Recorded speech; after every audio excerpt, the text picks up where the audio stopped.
तो हम पहले स्टार्ट कर लेते हैं आपस में अपने इंट्रोडक्शन से, ताकि हमें एक आइडिया हो जाए कि कौन शेयर टैक्स में ऑलरेडी काम कर रहा है, ठीक है, कौन किस इंडस्ट्री के अंदर है। उससे होगा ये बेसिकली हम कोशिश करेंगे कि लाइव एग्जाम्पल्स जो है कि उस इंडस्ट्री से रिलेटेड है। अच्छा, सेशन जो है बेसिकली जो शेयर टैक्स का है, ये उसी वक्त कामयाब होगा जब हम इसको बिल्कुल इंटरेक्टिव कर देंगे। मतलब हमारा कोई ऐसा वो नहीं होगा कि प्रोग्राम के एंड में सवाल जवाब होंगे। तो जाके ये आपके आने से पहले अपने इंट्रोडक्शन करवा लेगा आपस में। अभी हमारे नए पार्टिसिपेंट जाकिर हैं, ये भी ऑडिट फर्म के अंदर है और पेड टैक्स और इनकम टैक्स के मामला जो है ये वहाँ देखते थे। अब वीडियो देखे आपने अच्छी देखी, ठीक है। वीडियो दिखाने का जो मेन मकसद था वो ये था कि जब हम अपनी ऑर्गेनाइजेशन के अंदर एज एन एम्प्लॉय स्टेटस के मामला देख रहे होते हैं या एज ए कंसल्टेंट अपने क्लाइंट के स्टेटस के मामला देख रहे होते हैं, तो हमारे पास पहले डाटा आता है कि भाई ये सेल हो गई अगर मैं कंसल्टेंट हूँ, ठीक है, ये परचेज हो गई मेरे पास, ठीक है, ये मेरे यूटिलिटी के बिल थे, इस तरह का एक डाटा आ जाता है। अब और आसानी हो गई है, अब मुझे डाटा भी नहीं चाहिए क्योंकि जो मुझे सेल कर रहा है ऑटोमेटिकली मेरे प्रोफाइल में उसका डाटा आ ही जाता है। मैंने सिर्फ क्लेम करना है कि हाँ भाई ये मैंने परचेज की या नहीं। लेकिन अगर आपने सेल टैक्स की अच्छी वर्किंग करनी है, मतलब कैसी करनी है कि अगर आपने अपनी कंपनी के अंदर सेल टैक्स के मामला देखने हैं, तो वो आप उस वक्त तक अच्छा सेल टैक्स कंसल्टेंट नहीं बन पाएंगे जब तक आपको पीछे बैक एंड की वर्किंग नहीं पता हो। यानी कि 100 रुपये का आउटपुट टैक्स है, उसकी सेल आपको निकालने क्रॉस करके, और इनपुट टैक्स कितने का 91 रुपये, तो एफबीआई को 9 रुपये मिलेगी। सही, ऐसे ही है ना। लेकिन एफबीआई ने बोला नहीं मुझे 10 रुपये चाहिए, तो उसने क्राइटेरिया लगा दिया कि 90% से ज्यादा का इनपुट मैं आपको अलाउ नहीं करूंगा, 10 रुपये तो आपको मेरे मिनिमम देने ही देने। लेकिन अगर मैं डिस्ट्रीब्यूटर होऊंगा तो मैं 9 रुपये ही दूंगा। ये लॉ सब पे अप्लाई भी नहीं होता है, ठीक है। कैटेगरी टू कैटेगरी 100 के अंदर भी तब्दीली है। डिस्ट्रीब्यूटर वाले को भी अलाउ देने को होता है। डिस्ट्रीब्यूटर वाले को बेसिकली आपने प्रोफाइल अपडेट कराना, रिटर्न करने की रिटर्न के अंदर से भी यस या नो का ऑप्शन है। अब तो खत्म हो गया। अगर वो उसको लॉक कर दिया उसने, सही है ना, वो कहते हैं कि आपको जो प्रोफाइल होगा उसमें डिस्ट्रीब्यूटर नहीं होगा। तो जिस तरह से हम आगे बढ़ते जाएंगे, हमारे सबसे जो इम्पोर्टेंट चीज है वो सप्लाईज की डेफिनेशन है कि कितने टाइप की सप्लाईज होती है और टैक्स क्रेडिट कहाँ पे अलाउड है कहाँ पे नॉट अलाउड है, तो जिस तरह की इंपॉर्टेंट चीजें वो आप देख रहे हैं।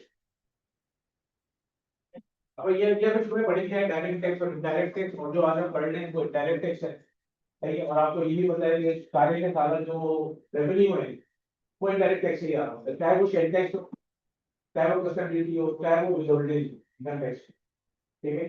तो वैसी बात है, वो एरिया डायरेक्ट बैंक नहीं करता है, डायरेक्ट बैंक की तरह इनडायरेक्ट टैक्स होगी। तो इनडायरेक्ट टैक्स ही बेसिकली सारा फोकस है। लेकिन इनडायरेक्ट टैक्स में जो सबसे ज्यादा फोकस है कि रेवेन्यू के खरीद तरीके से कैसे जा सकते हैं, कि अगर हम सेल टैक्स को जितना ज्यादा गवर्नमेंट तय करें, इसके बाद भी कोशिश करेंगे जल्दी जल्दी आ सके, सही। तो जल्दी आगे तक हम ये रजिस्ट्रेशन बड़ा इंपॉर्टेंट, लेकिन इस टॉपिक को हमने कवर करना है क्योंकि अभी तक जो हमने ये ना वो सारा राइट उसके ऊपर केस स्टडीज पर हमने डिस्कस किए।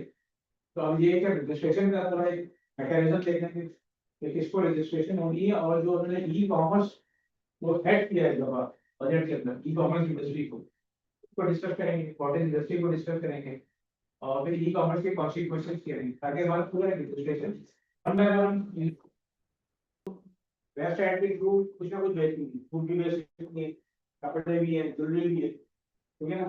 तो हमने देखते हैं कि जो उसने बोला है कि आपने सेल टैक्स में भी अपने आप को रजिस्टर करना है ना, कोरियर कंपनी आपके साथ काम नहीं करेगी, तो एनटीएम के अंदर तो बात समझ में आती है कि आपने अगर आपके पास एनटीएम नहीं है फिर तो काम नहीं करेगी। सेल टैक्स जो है वहां पे आपको साबित करना पड़ेगा कि भाई मेरे ऊपर सेल टैक्स एप्लीकेबल है या नहीं है, ठीक है। ये क्योंकि हम सब काम ही कर रहे थे, हमें बताया कि इस दो में मर जाएगा कि ड्यूटीज का फर्क है। तो मैं अगर फर्ज करें कि मैं कंडी मुझे ट्रेडिंग है, ठीक है, मैंने मैन्युफैक्चरर का इम्पोर्टर का जो है रजिस्ट्रेशन ली थी मैंने, सही फर्ज करेंगे 2015 में, उसके बाद मेरी आहिस्ता आहिस्ता मैन्युफैक्चरिंग खत्म होती चली गई और मैं ट्रेडिंग बिजनेस के अंदर आ गई। तो जो मैं ट्रेडिंग बिजनेस में आया तो इम्पोर्ट में मैन्युफैक्चरिंग स्टेटस पे कर रहा हूँ, तो वहां मुझे ड्यूटीज का एडवांटेज हो रहा है, सब चीजें सही चल रही है, हर चीज स्मूथली चल रही है। लेकिन अब क्या हुआ, प्रॉब्लम हुई है कि आपका जो रिटर्न था उसके अंदर एनेक्सर एच और जे आर, लेकिन अब मैं मजबूर हो गया कि जब मैं रिटर्न भरने गया तो मेरा स्टेटस था मैन्युफैक्चरिंग का प्रोफाइल के अंदर, यार मैं ट्रेडिंग रहा था पिछले 10 साल से, सारे बेनिफिट्स मैंने दे दिए, वहाँ ऑडिट में मुझे किसी ने नहीं पकड़ा, लेकिन यहाँ सिस्टम ने आके मुझे बता दिया कि भाई आपके सिस्टम पे ऑटोमेटिकली एनएक्स दिया है, तो लाखों करोड़ों आइटम है, आपको तो नहीं बता रही कौन सा आइटम कहाँ होगा। तो मैं तो देख रहा शैम्पू आए मेरे पास, इंक्वायरी आई मैनेजमेंट की तरफ से आई कि कौन सी शेड्यूल में कॉल करता है, कितना रेट लगेगा। तो मैंने शेल्टर सेट में आके शैम्पू फाइंड कर लिया, उसने मुझे बता दिया यार ये थर्ड शेड्यूल का आइटम है। अब मुझे पता चला है कि थर्ड थर्ड शेड्यूल का आइटम, इसकी इनवाइस तो बनेगी, फिर मुझे सेल टैक्स देना पड़ेगा ग्रॉस अमाउंट पे, और इनवाइस डिस्काउंट भी मेंशन करना पड़ेगा, ठीक है, और नेट अमाउंट भी मेंशन करना पड़ेगा। तो जब इसका रिटर्न जाएगा, कि रिटर्न के अंदर क्या प्रॉब्लम होती थी कि सेल टैक्स इसमें जाते हैं, उसमें 100 रुपए की प्राइस है और मैं आपको 80 रुपए का दे रहा हूँ, सेल टैक्स में चार्ज किया 100 रुपए दे, सही, 18 रुपए हो गई। पेमेंट जो मेरा बन रहा है अकाउंटिंग एंट्री में वो 80 रुपए का बनता है।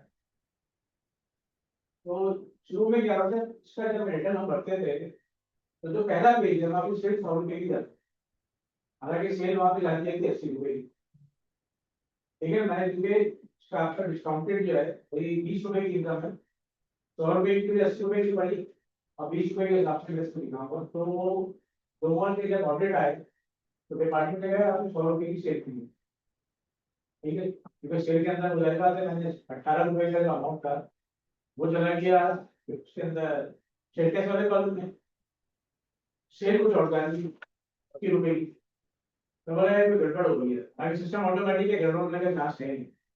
तो इसकी वजह ये थी कि जो मेन पेज है वहाँ पे डिस्काउंटेड अमाउंट आ रहा है, सेल टैक्स को ग्रॉस अमाउंट उठा के ला रहा है, तो डिपार्टमेंट समझ रहा है कि ये कोई मैनिपुलेशन हो गई, जबकि ये इंडस्ट्री की जो रिक्वायरमेंट है तो उसके हिसाब से आ रहा है। जब इनकम टैक्स का रिटर्न जाएगा तो वहाँ पे जो मुझे शेयर निकालनी है वो शेयर अगर 100 रुपए की चली जाएगी तो वहाँ मेरे लिए प्रॉब्लम होगी। सेल टैक्स मैंने पूरा गवर्नमेंट के हिसाब से किया है। जब आपने बीट लिखे बीट, अच्छा ये कुछ की लेवल जो हम काफी चीजें डिस्कस कर चुके हैं, लेकिन अब one by one go through कर रहे हैं। Input output tax, tax payable, carry forward, ये सारी वो चीजें जो हम नॉर्मली हम जानते हैं। कैरी फॉरवर्ड का मतलब इन्हें पता है, ठीक है। मिनिमम टैक्स हमने डिस्कस कर लिया है।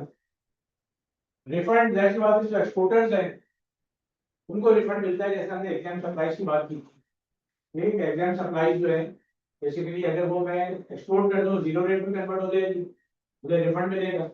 और अगर मैं बेसिकली एग्जाम लोकल करता हूँ एग्जाम को 0 रेट जो है, एक वक्त में 0 रेट मिल जाएगी, एक वक्त में टैक्सेबल मिल जाएगी। तो मुझे पता होना चाहिए फर्स्ट है मेरा स्टेशनरी का बिजनेस है, और स्टेशनरी बनाने के ऊपर मेरे पास सारा जो है और स्टेशनरी है क्या टैक्सेबल में प्राइस है, क्योंकि मुझे पता है। लेकिन अगर वही स्टेशनरी में डिप्लोमेट्स को भेज दूँ, किसी में एम्बेसी को भेज दूँ, सही ना, तो वो फॉरन पे 0 रेट मिल जाएगी। तो ऐसी सूरत में स्टेशनरी बनाने के ऊपर जो टैक्स लगा है मेरा वो रिफंडेबल है। तो दो टाइप के रिफंड हो गए, एक तो एक्सपोर्टर का रिफंड तो डायरेक्ट है, वो तो उसको मिलना ही मिलना है। उसके अलावा अगर मैं 0 रेट के अंदर डील करता हूँ तो जो मेरा सेल टैक्स है वो रिफंडेबल है। लेकिन अगर मेरी ट्रांजेक्शन ऊपर नीचे होती है कि मैंने स्टेशनरी बनाई, आज मैंने डॉक्यूमेंट्स को भेज दी, किसी एम्बेसी में भेज दी, वो 0 रेट की हो गई, अगले महीने उसका ऑर्डर नहीं है, लोकल सप्लाई कर दी, तो वो जो इनपुट का अमाउंट है मैं उसको कैरी फॉरवर्ड पे रखूँ। अगर अगले महीने की जो मेरी सेल है आउटपुट वाली, उसके अगेंस्ट एडजस्ट हो गई। तो ये वाली स्ट्रेटेजी जो करो, मुझे पता होगा भाई फ्यूचर में कंपनी के पास परचेज ऑर्डर्स अगले महीने में कौन कौन से हैं, ठीक है। इसे एक्सपोर्टर के लोकल सेल नहीं है, नहीं लेकिन है तो रजिस्टर्ड पर्सन, है फिर भी उसको रजिस्टर करना पड़ेगा। कौन कौन से तीन आवेदन? एक है आपका हबल वाले, एक ई बाय वाले, और एक वेटिनेक्स। ये हबल और वेटिनेक्स प्योर आईटी कंपनी, और ई बाय वाले जो है बेसिकली वो वैसे बात है कि ऑडिटर्स हैं, हमें इनको अप्रोच करना पड़ेगा। और एक प्राज है। चार लोग हैं, चार लोग हैं बेसिकली, इनके पास 3 लाइसेंस इंडिकेट है, प्राज गवर्नमेंट की कंपनी है। तो आपने बेसिकली डिसाइड करना होगा कि आपने प्राज के लिए इंटीग्रेशन करवानी या इन 3 जो लाइसेंस वेंडर है उनके लिए इंटीग्रेशन करवानी। ये लोग कंपनी की अपनी पॉलिसी के ऊपर है। इसके अलावा जो बेसिकली बहुत सारे ऐड आप सोशल मीडिया पे देख रहे हैं, वो जितने भी लोग हैं वो प्राइवेट कंसल्टेंट है, ठीक है ना, जो प्राज के साथ मिल के कंपनीज की इनवॉइसेस को इंटीग्रेट कर रहे हैं। उनके बाद टैक्स की और उसकी एक्सपर्टीज आईटी की, आईटी के बड़े मॉड्यूल है उनके पास क्लाउड बेस्ड। देखिए पराल में ऐसी बात है, वो कॉन्टेक्ट करते हैं कि भाई हमें इस क्लाइंट को इंटीग्रेट करना है, तो पराल जो है वैसे लिखा है फ्री ऑफ कॉस्ट। तो लोग बोलते हैं भाई पराल तो फ्री ऑफ कॉस्ट है, तो पराल तो फ्री ऑफ कॉस्ट ही है, लेकिन पराल आपको कोई बताता नहीं है। पराल आपको सिर्फ बोलता है कि आपने ये काम करना है, आप वो काम करके लिए, ठीक है। पराल बोलेगा ये काम करना है, आप उसको वो काम करके दें। जबकि जो 3 प्राइवेट कंपनीज है वही सारे काम खुद कर रही है, फिर चार्ज भी ज्यादा करती है, बिलियंस में चार्ज कर रही है, बिलियंस में चार्ज कर रही है। उसका लाइसेंस दिया, लाइसेंस ये पूरा अपना जो है टेक्निकल फॉर्म है। अगर आप लोगों ने इसको यूज किया है, इसको हमको तो देखने, इसके अंदर सारी इन्फॉर्मेशन आपसे मांग रहा है कि आप क्या कर रहे हैं। वही जो हमने टीएसपी रजिस्ट्रेशन में पढ़ा था, सही में वो सारी कैटेगरीज के अंदर है कि आप मैन्युफैक्चरर है, इंपोर्टर है, एक्सपोर्टर है। अगर आप सबको दें तो आपने सब पे टिक करना है। उसके बाद देखिए यहाँ पे देखिए कुछ वर्ड देखे हुए, API integration, active page integration है ये लिखेगी। तो आपने अपने मॉड्यूल को एफपीआर की जो कंपैटिबिलिटी है, जो उसके बाद स्क्रीन है, उसे इंटीग्रेट करना है कि जो फील्ड यहाँ से जाए मेरे पास से, एज इट इज वही फील्ड एफपीआर के पास जो लेट्स सपोज एफपीआर के पास जो फील्ड है नंबर्स की, वो है टेक्स्ट फॉर्मेट के लिए, और मेरे पास जहाँ से डेटा जा रहा है नंबर फॉर्मेट में, तो वैलिड नहीं करेगा, उसको वो इनवैलिड कर देगा। तो मैंने कंपैटिबिलिटी बना दी, तो वर्किंग है इसके लिए ठीक ठाक। ठीक है कि जो टेक्स्ट आएगा डेटा की, वो भी मैच करना होता है कि वो टेक्स्ट को कैलकुलेट करवा रहा हूँ अपने सिस्टम में। मैंने यहाँ से भी नंबर का डेटा भी टेक्स्ट फॉर्मेट के अंदर ही इसको भेजना है। तो एक इंटीग्रेशन होगी आप मेरे पास है, दूसरों में नंबर बताया था एचएस कोड कि आपकी जो इनवॉइस बनी हुई है ये आ रही, उस इनवॉइस के अंदर वो सारी फील्ड आनी चाहिए जो एक्सेल सी के अंदर आती है। सिस्टम की बात है वो डायरेक्ट लॉगिन करो। हाँ इसके लिए तो उसका मतलब ये है कि हमें बेसिकली ये पता होना चाहिए कि सिस्टम जो है ना कि काम चल रहा है, फिक्स काम कर रहा है। कहीं वो क्यूआर कोड मांग रहा है, कहीं लेकिन वो क्यूआर कोड नहीं मांग रहा है, तो हमने मजीद इसके ऊपर रिसर्च की, यार ये क्या कहानी है कि बगैर क्यूआर कोड के ऊपर कैसे होते हैं। तो सबसे पहले तो मेरी प्राइवेट लिमिटेड कंपनी है, चलो और प्राइवेट लिमिटेड कंपनीज को डाल के ऑप्शन चेक करते हैं, पता लगा कि यार प्राइवेट लिमिटेड कंपनी का नहीं है, ये कोई और सेक्टर में पीछे मिस हुआ हुआ है, ये बगैर क्यूआर कोड के लॉगिन करने दिया है। तो मल्टीपल हमने ऑप्शन सेलेक्ट कर करके देखे, तो फिर आखिरी जो हमने ऑप्शन देखा कि यूजर आईडी जो है, जैसे कि यूजर आईडी अल्फान्यूमेरिक होती है, न्यूमेरिक होती है, प्राइवेट की एंट्री भी होती है, यूपी की एंट्री होती है। लेकिन तो शुरू में आ गया इसमें जब लोगों ने अपने प्रोफाइल बनाए थे, तो कुछ आईडी जो थी वो अल्फाबेट्स के ऊपर भी बनी है। तो फिर हमने देखा जो अल्फाबेट्स के ऊपर बाकी आईडी बनी हुई थी वो सारी लॉगिन बनी। इसका मतलब ये है कि अभी फिलहाल जो क्यूआर कोड के चेक लगे हुए हैं, उनके पीछे ये लगा है जहाँ पे अल्फान्यूमेरिक यूजर आईडी मिले वो उसी को कंसीडर कर रहा है। ये न्यूमेरिक ये अल्फाबेटिकल आईडी जो है वो सिस्टम को बाईपास करके निकल गई और ने डायरेक्ट इसका सिस्टम ऑन कर दिया। तो अब ये इस कंपनी की बेसिकली लक की बात है कि इसका सिस्टम ऑन हो गया है, इसको सिक्के पेटेंट आईडी सबमिट हो गया है। तो अब इसकी जिम्मेदारी होगी अपने प्रोफाइल को फॉर्म अपडेट करना, मतलब सेल नंबर वगैरह देख लो कि कहीं अगर ये भी क्यूआर कोड पे आ जाता है, तो सेल नंबर फिर ऐसे लोगों के हों जो अवेलेबल हो, क्योंकि पुराने बने हुए हैं, हो सकता है वो सेल नंबर ईमेल आईडी के ऊपर शुरू में आउटपुट की ईमेल आईडी के थ्रू प्रोफाइल बनाए गए थे, अगर आउटपुट की ईमेल आईडी की गायब होती है पर ईमेल पे कन्वर्ट करके सर गए और चीजों को सिस्टमैटिक करना है। हमें दोनों एक्सट्रीम कर देते कि 90% तो क्यूआर कोड के ऊपर काम होते हैं, लेकिन 10% क्यूआर कोड को बाईपास करके भी एक मतलब लॉगिन हो रहे हैं। नंबर तो एक वक्त में एक ही लिखा है ना, एक से ज्यादा मोबाइल पे एक फोटो नहीं चल रहा, ईमेल आईडी चल रही है, ईमेल मोबाइल आईडी के ऊपर आपके एक्स नंबर क्लाइंट है, ईमेल आईडी चल रही है, आपने कोई और बना दी एक अपनी सिर्फ नोटिस के लिए, वो एक आईडी एक्सेप्ट करे ईमेल आईडी, तो ईमेल आईडी होगी या उनकी आईडी अलग है, ऑलरेडी रजिस्टर्ड होगी किसी और प्रोफाइल के अगेंस्ट में, फिर मैसेज देगा कि this ID is already registered किसी और किसी और एंटर के साथ रजिस्ट्री। इसमें सेटअप में रजिस्टर्ड है तो इंटरनेट में सेटअप हुई क्यूआर कोड का मतलब आ रहा तो फिर क्यूआर कोड खाली इंटरनेट में है उसमें नहीं आ रहा। उसमें नहीं आ रहे थे, लेकिन हमने देखा कि ये वाला जो प्रोफाइल है ये सेट टेस्टिंग की, तो इसको प्लीज नहीं क्यूआर कोड से बाईपास कर दो। एक साथ बता रहे एक पे एक डिवाइस से 3 लॉगिन भी आप कर सकते हैं, एक डिवाइस पे भी होगी और 3 के बाद फिर वो मैसेज देगा आपको कि अब आपका एक्सीड होगी, ये मेरा एक्सीड होगी सर्वर निकालना। इसकी सर्टिफिकेट एक्सीड। तो आप कोशिश ये करें कि ईमेल आईडी तो मैक्सिमम देता है कि ये ईमेल आईडी इस NIC से लिंक है, ऑलरेडी रजिस्टर्ड है। कोशिश ये करें कि नई ईमेल आईडी ही बनाए। मतलब सिस्टम जो है ना बेसिकली कभी कभार जो है ना वो कर देता है, हमें पता नहीं चलता है, लेकिन कभी कभार सिस्टम जो है डुप्लीकेट चैनल पर भी उठा, इसमें से इनरोलमेंट के केसेस, तो कभी कभार सिस्टम से कोई चीजें बाईपास हो जाती है। लेकिन अगर जनरल बात करें, बाद में वो एरर नहीं दे रहा है, डुप्लीकेट ईमेल आईडी क्या करें, बाद में एरर देती है, बाद में क्या करते हो? फिर उसके बाद आपको FBR के चक्कर लगाने पड़ेंगे सही कराने, तो वो लंबा प्रोसेस था। तो ये PDF की फाइल आपको दे देंगे, ये केस रेडी है, इसमें कंप्यूटेशन अपने आप बना के टैक्स लायबिलिटी की, इसमें एकदम सप्लाई की है, एक्टिविटी भी है, जीरो रेट भी है, क्योंकि एक डिटेल आउटलेट के अंदर सब कुछ होता है, ठीक है ना। अरे हाँ शायद अरे रिपेयर कर, तो एक डिटेल आउटलेट के अंदर सारी वैरायटी होती है, उसके हमने डिटेल आउटलेट की बनाई फेयर करी। तो आपने सिर्फ हमने करना कंप्यूटेशन ऑफ टैक्स लायबिलिटी करनी है, कॉन्सेप्ट हमारी तो पहले से हमें पता है, सब काम कर रहे हैं। फिर इसके अंदर जो मेन चीज है वो होगी इनपुट की एक्सपेंस, सही है ना। आउटपुट तो कैलकुलेट करना कोई मसला नहीं है, मेन मसला है, और ऐसा FBR को भी बताएगा कि इनपुट की कहानी सारी वो सारा जो इनपुट पे ही लगा है। तो इसमें एक जैसे मैंने आइटम वाइज इनपुट है मेरे पास, वो तो कोई इशू नहीं है, एक कॉमन इनपुट भी है, बिजली के बिल में इनपुट है, हमें गैस का पूरा फ्लोर है, और बिजली का जो बिल है उस वो तो सबको सर्विस दे रहा है, यहाँ पे एक्सेप्ट सप्लाइज को भी दे रहा है, यूनिट को भी दे रहा है, रिड्यूस रेट को, क्या पूरा बिल दे रहे हैं। इसी तरीके से इंटरनेट की फाइलिंग है, मतलब स्टेटस की कुछ चीजें हैं, उसमें ऑलरेडी सब काम कर रही है, कनेक्शन सी पे भी कर रहे हैं, इनपे भी कर रहे हैं, ये खुद को जरूरत नहीं है मैं काम करूँ, हम ये ऑडिट कर देख लेते हैं। तो जो शुरू में हमारी बात हुई थी कि ERP को डिजाइन करते वक्त हमारा मेन होता है कि आउटपुट क्या मिले, उसके रिवर्स में जाकर ERP डिजाइन करते हैं। तो स्टेटस की टेक्निकल में ये करना चाहिए, यही इसके पीछे भी बैकग्राउंड यही होना चाहिए कि आपको ये पता होना चाहिए कि ऑडिटर क्या क्या पूछ सकता है। तो अगर आपको भी पता होगा ऑडिटर ये पूछ सकता है, तो आप उन सब चीजों को कंट्रोल में रखें।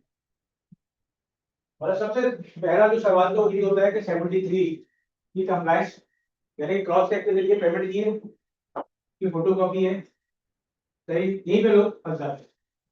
ऑडिटर शुरू होता है तो लोग 73 की कंप्लायंस होती है, उनका केस वही से कमजोर हो जाते हैं कि ये मॉडल लाइव हो जाते हैं, क्योंकि चेक की फोटो कॉपी जो है रैंकिंग में करवाना बड़ा मुश्किल हो जाता है। तो पहले तो काफी मुश्किल था, चाहे वो फोटो कॉपी की मशीन में होनी चाहिए फैक्ट्री के अंदर या ऑफिस के अंदर, अब तो आसान हो गया, आपने भाई व्हाट्सएप पे तस्वीर दी, सिस्टम में फोल्डर बनाए, बस वहाँ डन करना शुरू कर दिया, आपने कल तो ऑडिट आएगा, यही प्रिंट निकाल के दे दी, तो उसमें आप देखते हो सेक्शन 73 क्रॉस चेक के लिए पेमेंट, और बैंक कोई भी आपके प्रोफाइल में मेंशन बल्कि ऐसा नहीं उस बैंक की हमने वो फोटो कॉपी दे दी तो प्रोफाइल में मेंशन नहीं की, तो वो हमें लेने के देने पड़ते हैं। फिर बैंकिंग ट्रांजेक्शन होनी चाहिए, तो बैंकिंग ट्रांजेक्शन ऐसा कि पुराना लॉ बना है, इसको अमेंडमेंट नहीं किया उन्होंने, फिलहाल इसके अंदर जो है कोई ऐसा वर्ड यूज नहीं हुआ है कि डिजिटल पेमेंट को भी ये बैंकिंग ट्रांजेक्शन कंसीडर करते हैं या नहीं करते। लेकिन आपको फिर ऐसा ऑनलाइन ट्रांसफर हो रहे हैं तो चेक तो नहीं हो पाएगा, फिर RTGS हो रहा है, चेक तो नहीं हो पाएगा, लेकिन कोई ना कोई डॉक्यूमेंट तो आपको अपने पास रखना है, तो ये निर्णय में बैंक स्टेटमेंट रह जाएगी। ये सेक्शन 73 कैश सेल्स की लिमिट 50,000 की है 1 लाख की, क्योंकि मुझे दूसरा से कैश हो जाती है वहाँ भी शायद 1 लाख है, वहाँ पे 1 लाख है और सेक्शन 73 में कहीं पे 50,000 है, सेक्शन 73 में 50,000 कहीं और 1 लाख है, वो मैं देख लूँ, वो कॉन्ट्रडिक्शन चल रही थी इस वजह से। ये तो बिल्कुल क्लियर है कि आप 50,000 तक की इनवॉइस जो है आप कैश के ऊपर जनरेट करो, ये ट्रेड टैक्स के हिसाब से कंफर्म है, ट्रेड टैक्स के साथ तो यही लॉ है, वो 1 लाख वाला देख लेते हैं। तो 73 इंपॉर्टेंट है, अगर आपके पास 73 अप टू डेट है तो आप ऑडिट का स्टार्ट बहुत अच्छा कर सकते हैं, सही है ना, कि उसको ले जाके चेक की फोटो कॉपी दिखा दें, और जरूरी ये है कि आप अगर बगैर की बैंक स्टेटमेंट उसको दें, आप जो है किसी की चेक की कॉपी लेकर जाएंगे ऑनलाइन ट्रांसफर ज्यादा रखेंगे, फिर आपने वो स्नैपशॉट निकाल कर उसको देखा कि भाई देखिए ये पेमेंट कीजिए, ये पेमेंट करिए। उसके बाद सेक्शन 8 हमने पढ़ लिया टैक्स क्रेडिट नॉट अलाउड। तो हमें बोला है कि अगर हम एलिजिबल इनपुट क्लेम कर लेंगे तो अलाउड नहीं है और ऑडिट में उसने फाइंड आउट कर लिया तो 100% पेनल्टी के साथ वापस भेजे। Tax credit not allowed clear होना चाहिए कि हमारे बिजनेस के अंदर कौन सा इनपुट अलाउड है कौन सा नहीं है, नॉट अलाउड है। सेक्शन 8 की 10% मिनिमम टैक्स, ये सिस्टम है जो आपके ऑटो कैलकुलेट कर रहा हो जाएगा, तो इसका तो आपके पास टैक्स नहीं है। और